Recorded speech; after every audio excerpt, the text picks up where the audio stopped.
Una de las bendiciones más grandes que el ser humano puede tener es la libertad. Una libertad que nos permite disfrutar la vida y disfrutar muchas cosas que nosotros podemos realizar dentro de un plano humano. La libertad de ir, de venir, la libertad de decidir, en fin, esa libertad puede ser aplicada a muchas cosas de nuestra vida. Y nosotros tenemos la libertad, por ejemplo, para leer la palabra del Señor, libertad para alabar a nuestro Dios. Y qué hermoso poder apreciar esa libertad.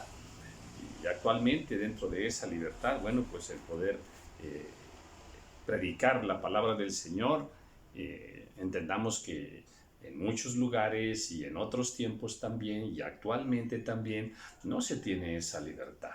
Entonces, pues gracias a Dios por esa libertad, y algo más que tenemos que apreciar es que en este tiempo pues nosotros podemos todavía gozar de una doctrina sana.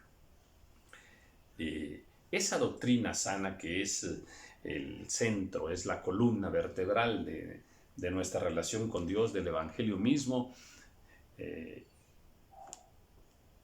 Qué hermoso que todavía nosotros podamos gozarla en este tiempo, porque el plan del diablo es que esa doctrina sana sea desviada, sea poco a poco ensuciada, distorsionada.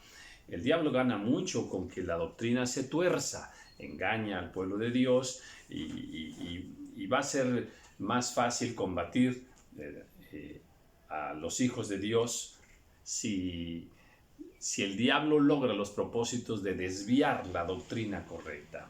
Ahora, esto es una guerra, hay una guerra espiritual. Esta comenzó allá en el cielo, cuando hubo rebelión contra Dios, y entonces Satanás fue lanzado a la tierra, y ahora aquí en la tierra continúa la guerra. O sea, el mundo, todo el planeta, todas las naciones, todos los hombres de todos los tiempos se mueven en medio de una guerra espiritual. Es el reino de las tinieblas, ¿verdad?, contra el reino de la luz. Satanás contra Dios. Satanás buscando poner al hombre en contra de Dios, en un proceso muy lento y muy sutil en todos los órdenes del pensamiento, de la actividad humana. Poco a poco él va logrando sus propósitos perversos. Y ahora, los hombres combaten, luchan entre sí por poder, por posesiones, por dinero. Detrás de todas las guerras, de hecho nos lo dice Santiago, ¿verdad? Detrás de todas esas guerras humanas hay una fuerza espiritual que es el reino de las tinieblas, asusando a los hombres para que se destruyan entre sí y para que se aparten de Dios. Entonces, detrás de todo, los problemas económicos, de todos los problemas sociales, de todos los problemas de ideología, de todos los problemas entre las naciones, lo que está detrás de todo ello es la mano de Satanás destruyendo al hombre. Bueno, de tiempo en tiempo ha habido liderazgos de naciones poderosas: Roma, Inglaterra, España, cada uno en su tiempo, y todavía más atrás otras naciones, otros reinos, y bueno, eso también está en el plan perfecto de Dios. Hay un liderazgo durante muchos años, el tiempo que nos ha tocado vivir, pues hemos conocido el liderazgo de los Estados Unidos. Ese liderazgo pronto va a terminar, está ya en decadencia. Comenzó, Dios mandó la señal cuando el eclipse, cuando Donald Trump asume la presidencia. Ocurre un suceso maravilloso en la naturaleza, que es el eclipse que cruzó todos los Estados Unidos, o sea, oscuridad sobre los Estados Unidos. Esa es la señal que Dios nos envió para que entendamos que se ha iniciado la caída de los Estados Unidos. Y va a ser de diferentes maneras, y es un proceso, pero el liderazgo mundial de los Estados Unidos tiene que caer. De hecho, recordemos, Estados Unidos no aparece en los hechos finales, en la profecía de los tiempos finales, no aparece en los Estados Unidos. Entonces, el liderazgo de los Estados Unidos está terminando. Ahora, ¿eso es bueno? ¿Cómo debemos verlo eso? Bueno, mire, sígame acá. A ver, ¿cuál es al caer los Estados Unidos, quién va a tomar el liderazgo mundial? definitivamente China lo hará, ¿verdad? Ahora, China es contraria a Dios, contraria a la palabra del Señor. ¿No le parece interesante? De hecho, en este tiempo están siendo destruidas muchas iglesias. El cristianismo está siendo confrontado tremendamente en China en este tiempo, ¿verdad? Destruyendo templos y muchas cosas. Y en estos días, bueno, pues ya se atrevieron también a ordenar que sea quitado el primer mandamiento de Dios. O sea, que no haya ya 10 mandamientos en el plano cristiano, sino que sean solamente 9 mandamientos. Aquel primer mandamiento de no tendrás dioses ajenos delante de mí, ¿verdad? China ha ordenado que se quite ese mandamiento. Entonces, ¿quién va a asumir el liderazgo mundial? China, una nación que está en contra de Dios. Volvemos a lo mismo. Tremendamente. ¿Qué quiero decir? Que detrás de todas las luchas donde se enfrentan los hombres y las naciones, lo que está realmente detrás de ello es la guerra entre las tinieblas contra el reino de la luz. Ahora, quiero terminar. Al tomar un liderazgo mundial, naciones que están en contra de Dios, obviamente que se van a oponer a la doctrina sana, a la doctrina verdadera. Por lo tanto, pues otra vez, inicio como al principio. Qué hermosa es la libertad que tenemos hoy. ¿Para qué? Para compartir la palabra de Dios. Así es que disfrutemos y gocémonos porque todavía podemos gozar de sana doctrina. Amén. Bien, vamos al capítulo 5 de Hebreos y de ahí seguimos en delante. Dice la palabra del Señor en el capítulo 5. Comenzamos. Dice, porque todo sumo sacerdote, tomado de entre los hombres, es constituido a favor de los hombres en lo que a Dios se refiere, para que presente ofrendas y sacrificios por los pecados. Dios había establecido que tenía que haber un sumo sacerdote y Dios se manifestaba. La función del sumo sacerdote, una de ellas era presentar ofrendas, otra de ellas era, bueno, pues hacer sacrificios también por los pecados, interceder por los pecados de los hombres. Y para eso fue establecido el sumo sacerdote. Dice, para que se muestre paciente con los ignorantes y extraviados, puesto que él también está rodeado de debilidad. Ahora, este sacerdote, sumo sacerdote, era una persona, era un hombre elegido por Dios y bueno, aunque él intercedía delante de Dios por los pecados, bueno, al hacerlo, él pues también tenía que considerarse a sí mismo que él también era débil. O sea, su sacerdocio de alguna manera también es débil. ¿Por qué? Porque él es una persona débil, un ser humano, con debilidades también, con pasiones también. Ese era su sacerdocio, un sacerdocio débil, débil por la carne. Por causa de ella, dice, debe ofrecer por los pecados tanto de sí mismo como también por el pueblo. Entonces, al ofrecer el sacrificio por el pecado, no nada más ofrecía por el pecado del pueblo, sino también tenía que hacerlo por los pecados que él había cometido. Y luego vamos a ver que esto no necesitó hacerlo Cristo, ¿amén? Porque Cristo no cometió pecado. Pero el sumo sacerdote, ¿verdad? Que en su tiempo le tocaba oficiar aquella ofrenda, aquella intercesión delante de Dios por los pecados del pueblo, pues era una persona con debilidades y con pecado. Y nadie toma para sí esta honra sino el que es llamado por Dios, como lo fue Aarón. Servir a Dios, atención con esto, servir a Dios es un privilegio que no todos, al menos hablo de un ministerio, no todos lo pueden tomar. Otra vez. Tener un ministerio para servir a Dios, eso no es de el que quiera que lo tome, no es así. Servir a Dios en el día a día, servir a Dios en nuestra familia, en nuestra casa, donde nosotros vivimos constantemente, eso sí es para todos somos siervos de Dios. Pero cuando hablamos de un ministerio, de los ministerios que están establecidos en la palabra de Dios, entonces no es el que quiera, ¿verdad? Sino tiene que haber un llamado. Dice, y nadie toma para sí esta honra, sino el que es llamado por Dios. Un pastor tiene que ser pastor porque recibió un llamado, no porque se murió el pastor de la iglesia y ahora su hijo tiene que tomar la iglesia. No, el pastorado no se hereda, no se hereda, ¿verdad? Tiene que haber un llamado de Dios. Y digo esto porque esto sucede en muchas iglesias, ¿verdad? Heredan ahí el ministerio. De hecho, ahí yo ministré a una mujer que pues hubo también problemas en esa iglesia con su esposo, el pastor. Entonces el pastor se retira de esa iglesia y ahora todos querían que ahora ella fuera la pastora. De hecho, para empezar, no puede haber pastoras de entrada. Ahora, entonces, pronto voy a subir un video acerca de esta polémica de si una mujer puede ser pastora o no puede ser pastora, y daré mi opinión bíblica al respecto. De ya os digo, ¿verdad?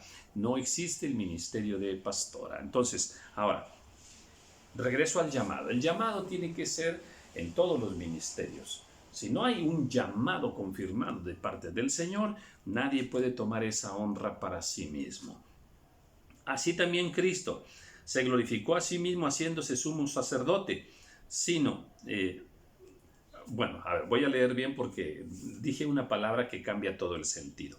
Dice, así tampoco Cristo se glorificó a sí mismo, haciéndose sumo sacerdote, sino el que le dijo, tú eres mi hijo, yo te he engendrado hoy. O sea, Cristo, para poder ser elegido el sumo sacerdote, ¿verdad?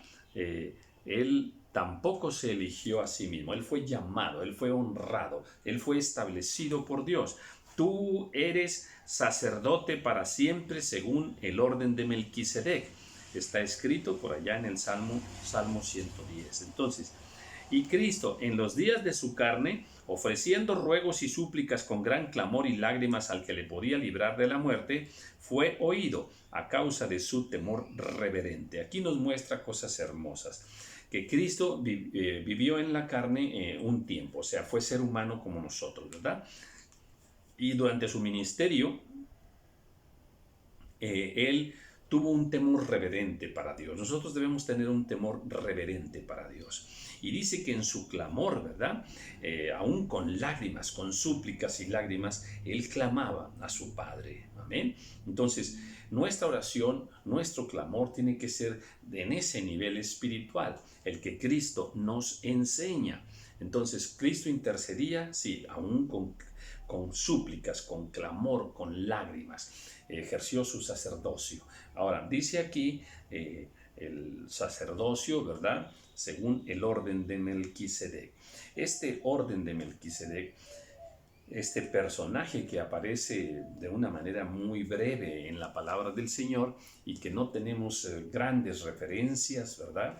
En cuanto a quién era, todo lo que representaba en sí. Sí hay algunas posturas teológicas por ahí que son muy respetables y que creo que es lo más coherente, ¿verdad?, de lo que se ha enseñado sobre Melquisedec, pero no podemos profundizar en demasía con respecto a este personaje, ¿verdad?, que es establecido solamente en 2 o 3 pasajes de toda la Escritura, pero si está aquí, ¿verdad?, que Cristo Jesús ejerció el sacerdocio de acuerdo al orden de Melquisedec. Él aparece por allá en los tiempos de Abraham, por allá, pues nosotros tenemos que aceptarlo como un representante de Dios. Melquisedec, un representante definitivamente de Dios, ¿verdad? Entonces, de un sacerdocio respaldado y establecido por Dios Padre. Amén. Y bueno, habría que escudriñar muchos versículos y acomodarlos y a ver, compararlos, escudriñarlos para entrar un poquito más al fondo, ¿verdad? Pero nos es suficiente que es un sacerdocio establecido por el Señor detrás de Melquisedec y nuestro Señor Jesucristo, ¿verdad?, ejerciendo también el sacerdocio en ese mismo orden de santidad, ese mismo orden que Dios había establecido. Dice, Y aunque era hijo, por lo que padeció, aprendió la obediencia. Aunque era hijo de Dios, tuvo que padecer. Y al padecer había un propósito, aprender algo, ¿qué? La obediencia. Entonces, si nosotros quitamos de la vida del cristiano los padecimientos, entonces no le estamos dando la oportunidad de crecer en la obediencia. Si Cristo, siendo el Hijo de Dios, tuvo que padecer para aprender la obediencia, nosotros igualmente tenemos que aprender la obediencia. Y habiendo sido perfeccionado, vino a ser autor de eterna salvación para todos los que le obedecen. A través de todo ese proceso fue perfeccionado. Dios quiere perfeccionarte. Dios quiere que yo me disponga a ser perfeccionado. Y bueno, en esa perfección dice que vino a ser el autor de la salvación. Amén. Entonces, nosotros mismos, al ser perfeccionados, también seremos autores de salvación. ¿Qué quiero decir? Que al ser nosotros imitadores de Cristo y hacer lo que Cristo también hizo, ¿verdad? Compartir las buenas nuevas del Evangelio, nosotros estamos haciendo lo mismo y salvando a otros. O sea, participamos del ministerio de la salvación, salvando a otros en este tiempo, ¿verdad? Y para eso, importante nosotros también entrar en una obediencia perfecta como la de nuestro Señor Jesús.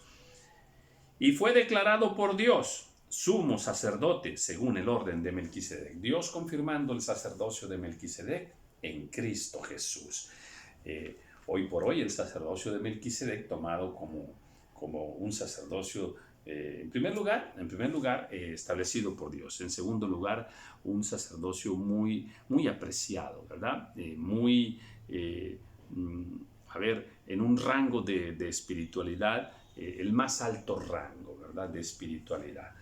Luego dice, acerca de esto tenemos mucho que decir y difícil de explicar por cuanto os habéis hecho tardos para oír. Porque debiendo ser ya maestros después de tanto tiempo, tenéis necesidad de que se os vuelva a enseñar cuáles son los primeros rudimentos de las palabras de Dios. Y habéis llegado a ser tales que tenéis necesidad de leche y no de alimento sólido. Aquí la palabra del Señor nos establece dos niveles de conocimiento, de madurez. Habla de los que son bebés espirituales, ¿verdad? Que necesitan leche espiritual, y los que tienen ya alimento sólido, cosas más maduras, más profundas en el reino de Dios. Pero dice aquí que, debiendo ser ya maestros, dice, a ver, ustedes ya debieran ser maestros todo este tiempo que ustedes han caminado con Dios y han aprendido cómo es el reino de Dios. Debieran ser ya maestros. ¿Por qué no son maestros? Todavía les tengo que dar lechita espiritual. Ahora, entonces, ¿qué es lo que quiero decir? Que el plan de Dios es que nosotros vayamos creciendo en el conocimiento de Dios y que poco a poco, hasta que lleguemos a ser maestros en el Evangelio, maestros en el conocimiento de Dios, maestros en el entendimiento del plan de Dios, maestros en una estatura de madurez cristiana, amén, en frutos para Dios, en servicio a Dios. Entonces, ese es el proceso. Pero muchos, se quedan nada más en la primera etapa, ¿verdad? La base doctrinal, la base del conocimiento mínimo, el mínimo requerido para salvación. Se quedan con los rudimentos, con lo más elemental de la vida cristiana.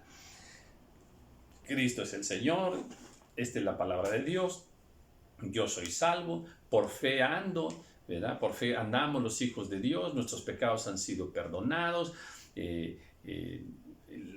Cristo estableció la iglesia, habrá una segunda venida, Cristo sana, Cristo salva, y nos quedamos en esos rudimentos, ¿verdad?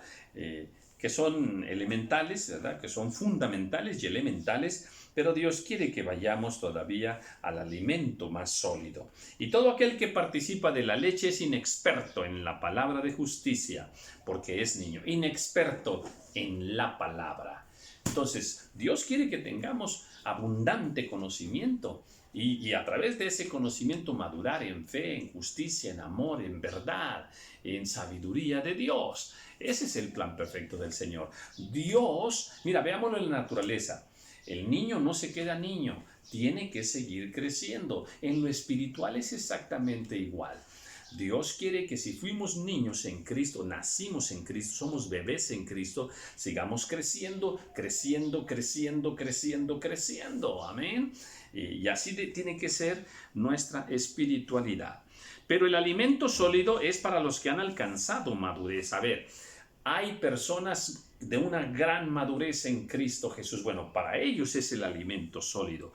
Dice, para los que por el uso tienen los sentidos ejercitados en el discernimiento del bien y del mal. Un rasgo de madurez es que hemos ejercitado nuestro discernimiento en el bien y el mal. El discernimiento es muy importante. De hecho, subí un video que se llama ¿Te han hablado del discernimiento? El discernimiento es una herramienta espiritual que Dios nos da y nos sirve para saber discernir, diferenciar entre lo bueno y lo malo, lo justo y lo injusto, lo inmundo y lo puro, lo inmundo y lo puro, ¿verdad? Lo que le agrada a Dios y lo que no le agrada a Dios. Amén. Entonces, solamente los maduros espiritualmente tienen muy ejercitados ese discernimiento que aplica para muchas cosas de la vida diaria y del mundo, ¿verdad? Por ejemplo, actualmente, por ahí hay ya alguna intención de los gobiernos por el pretexto de la pandemia, ¿verdad? Para que no se contaminen los niños y los ancianos, que no vayan a la iglesia. ¿Estamos entendiendo? Ahora aplica el discernimiento. Ese es un plan satánico.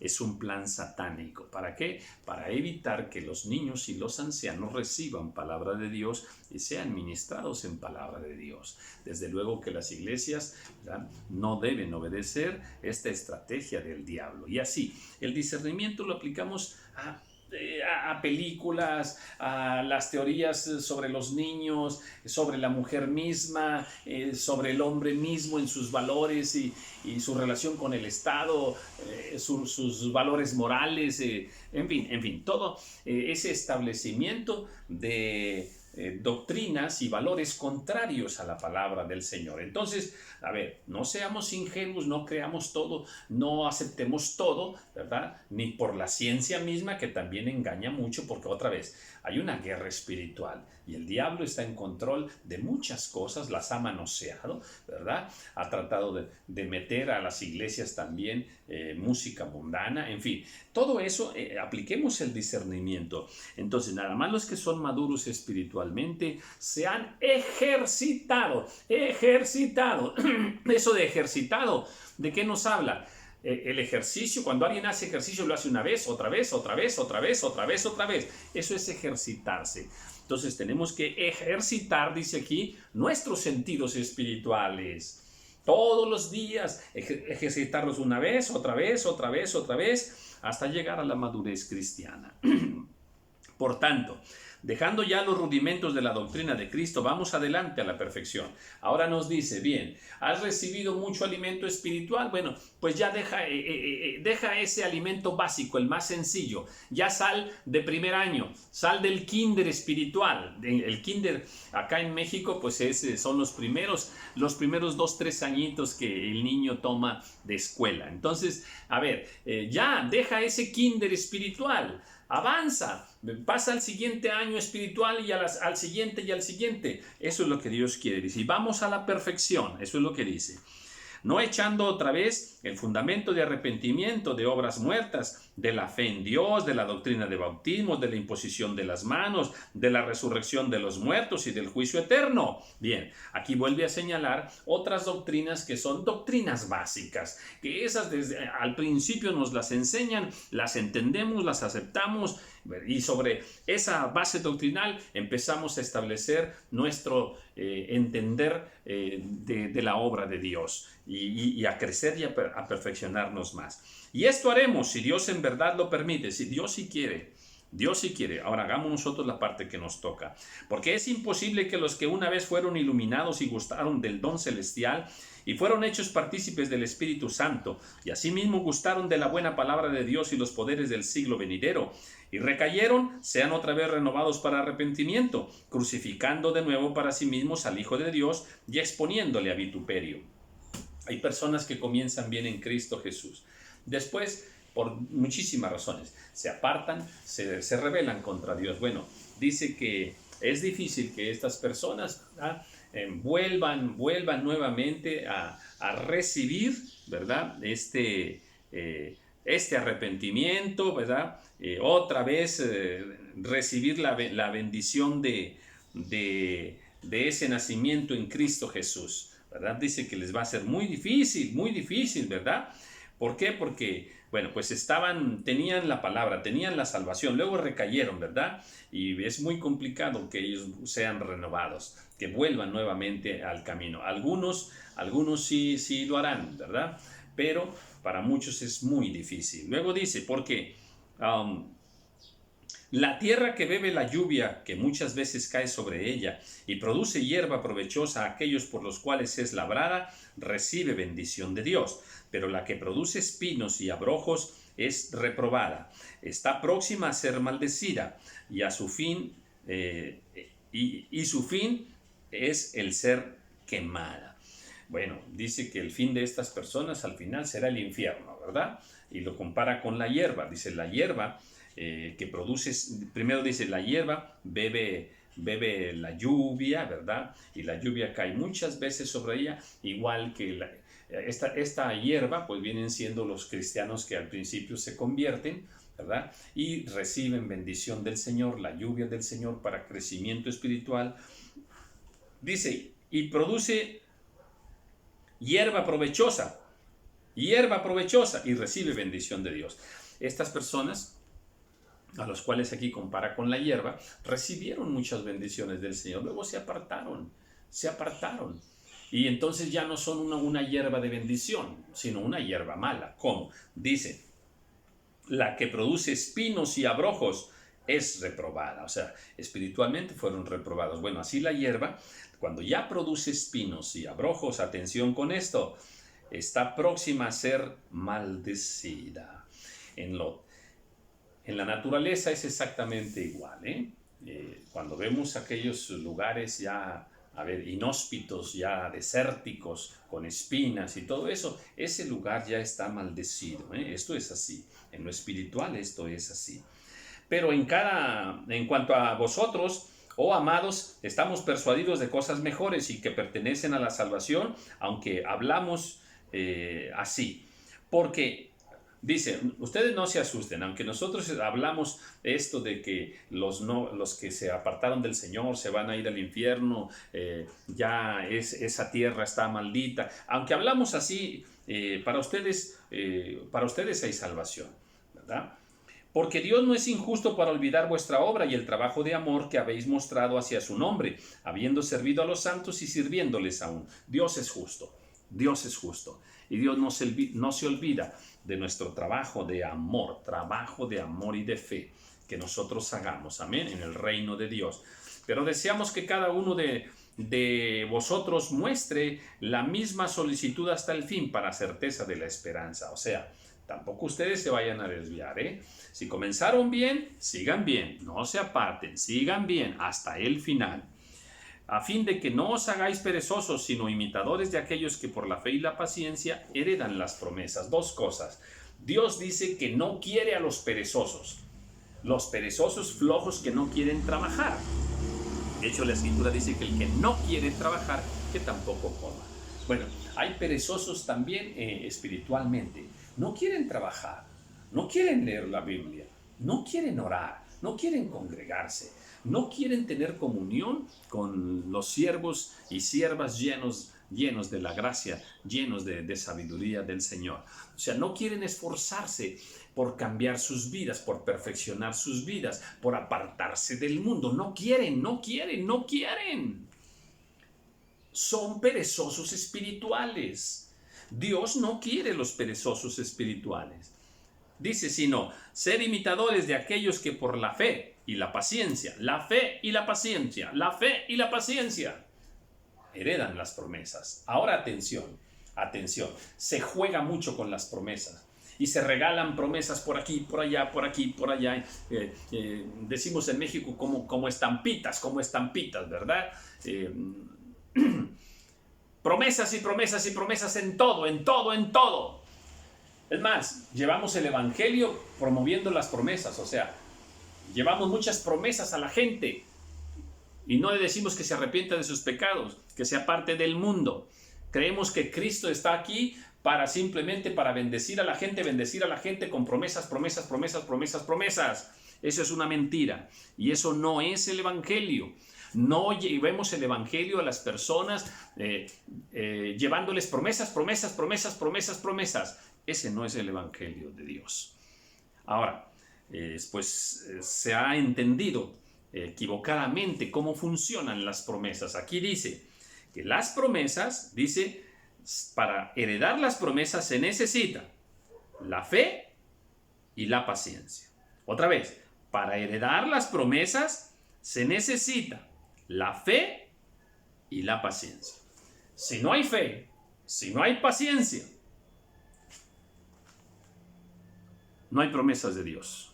Dios no va a cumplir sus promesas. Otra escritura nos dice que tenemos que guardar los mandamientos para poder heredar las promesas. Entonces, no malbaratemos y no mintamos a la gente, ¿verdad?, con las promesas de Dios. Hay requisito para que se cumplan las promesas de Dios. Tiene que haber fe, tiene que haber paciencia y tienes que hacer la voluntad de Dios. Hay que estar haciendo la voluntad de Dios para poder heredar una promesa. Si no, no hay promesa. Dice, porque cuando Dios hizo la promesa a Abraham, no pudiendo jurar por otro mayor, juró por sí mismo, diciendo, de cierto te bendeciré con abundancia y te multiplicaré grandemente. Y habiendo esperado con paciencia, alcanzó la promesa. Esto ya se cumplió así en Abraham. Él sí esperó con paciencia y alcanzó la promesa. Ahora, aquí dice algo también muy importante. Dice que cuando Dios le dio la promesa, juró por sí mismo. ¿Por qué? Pues es que no hay nadie mayor que Dios. Dios hace una promesa, ¿verdad? Nosotros humanamente muchas veces prometíamos algo y al prometer, poníamos como referencia algo superior a nosotros, ¿verdad? Déjeme decirlo, no debemos decirlo de esa manera, pero déjeme decirlo de esta forma. Mira, te juro por Dios, te juro por mis padres, te prometo por. Entonces, bueno, pues si Dios es el mayor de todos, ¿verdad? Pues al hacer una promesa, un juramento, pues ¿a quién iba a poner como referencia? Pues si Él es el mayor de todos, Él juró por sí mismo, dice la palabra del Señor. Bueno, y luego dice, porque los hombres ciertamente juran, bueno, aquí está, por uno mayor que ellos, y para ellos el fin de toda controversia es el juramento para confirmación. Amén. Así debiera ser, ¿verdad?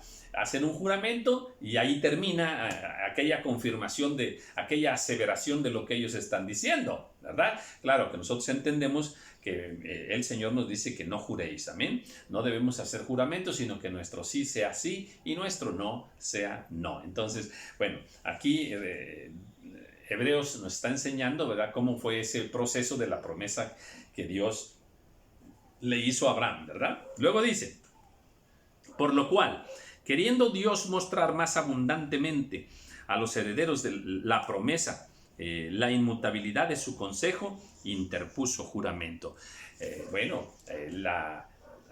Los hombres necesitan cierta certidumbre, cierta confianza. Bien, Dios, la palabra de Dios es suficiente para darnos certeza de que lo que Él ha dicho se ha de cumplir. Esta es su palabra, aquí está su promesa. en muchas cosas, amén, en muchísimas cosas. Bueno, pues esta palabra, ¿verdad?, dada por el Dios, el único Dios poderoso, amén, el único Dios santo, justo, el único Dios bueno, Dios de amor, ¿verdad?, el creador de todas las cosas, tendrá cumplimiento en tu vida, en la vida de tu familia, tiene cumplimiento también en mi vida personal. Y gracias a Dios por esa inmutabilidad de su consejo que no cambia. Para que por dos cosas inmutables, en las cuales es imposible que Dios mienta, es imposible que Dios mienta, es imposible que Dios mienta. Aleluya. Amén. Dios no miente. Dios no miente. Aleluya. Es imposible que Dios mienta. Aleluya. Dice, tengamos un fortísimo consuelo los que hemos acudido para asirnos de la promesa, pues puesta delante de nosotros, la cual tenemos como segura y firme ancla del alma y que penetra hasta dentro del velo. Gloria a Dios. Tenemos una promesa firme, es un ancla segura, es un ancla para nuestra alma. Nuestra alma, allí precisamente en esa palabra de Dios, ahí abraza esa palabra de Dios, se toma de esa palabra de Dios y ahí anclamos nuestra fe. Ahí anclamos, ahí afirmamos nuestra vida, ahí anclamos nuestra familia, ahí anclamos nuestra salud, ahí anclamos nuestro futuro, ahí anclamos nuestra vida eterna, nuestra salvación.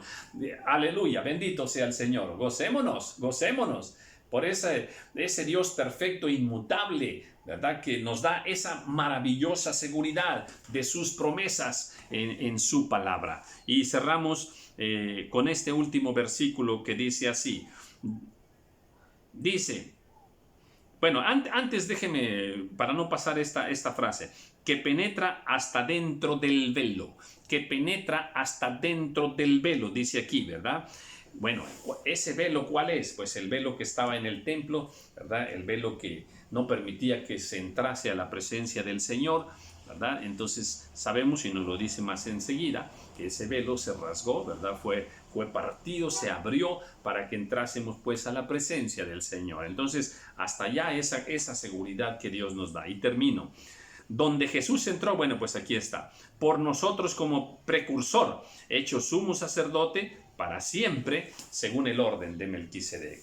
Jesús, sacerdote para siempre. A ver, en aquel tiempo se necesitaba un sacerdote para que estuviera como intermediario entre Dios y el pueblo. Un sacerdote, bueno, pero ese sacerdote en algún momento tenía que morir. Y al morir, bueno, pues se necesitaba otro sacerdote, otro sumo sacerdote. Y al morir este segundo sumo sacerdote, pues se necesitaba un tercer sumo sacerdote. Y así, siempre había necesidad de que hubiera un sumo sacerdote intercediendo por los pecados del pueblo. Pero Jesús es sumo sacerdote para siempre. ¿Por qué? Porque Él no muere como los otros sacerdotes, sumos sacerdotes terrenales. Plan de Dios maravilloso, plan de Dios perfecto. Y todavía viene más en los capítulos siguientes, donde Dios nos revela más de todo este misterio maravilloso que encierra su plan precioso que Él tiene para los hombres, su plan de amor, plan de salvación. Bendiciones.